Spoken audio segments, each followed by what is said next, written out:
آپ نے قرآن کریم میں ایسی مثالیں دی گئی ہیں. مسئلہ یہ ہے کہ ہم پڑھتے نہیں ہیں. قرآن تو امید کی کتاب ہے، حوصلے کی کتاب ہے، یقین کی کتاب ہے. نمرود کی سلطنت میں اللہ کو ماننے والا صرف تنہا ابراہیم تھا. قرآن بتاتا ہے کہ ایک شخص تھا، اللہ کی محبت میں گرفتار ہوا، دین کی دعوت کی ذمہ داری لی، پھر زمانے نے ہی نہیں سلطنت اس کے خلاف کھڑی ہو گئی. لیکن قرآن یہ بھی بتاتا ہے کہ جب اپنا سب کچھ کوئی نثار کرتا ہے تو سلطنتیں مٹ جاتی ہیں، اللہ کے دین کا دائی سربلند ہو جاتا ہے. تو قرآن تو حوصلوں کی کتاب ہے.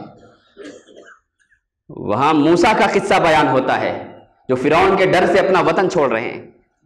وہاں عیسیٰ کا قصہ بیان ہوتا ہے، ان کی قوم ہی انہیں مسلوب کرنا چاہتی ہے.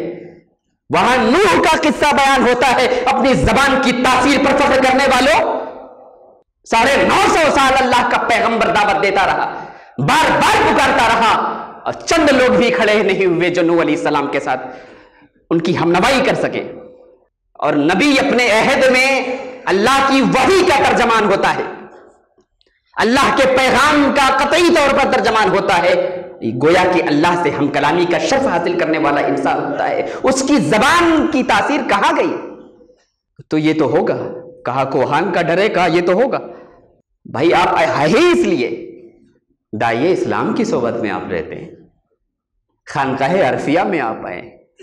چشتی خود کو کہتے ہیں، نظامی خود کو کہتے ہیں، ان کا منگتا خود کو کہتے ہیں. یہ تو ہوگا.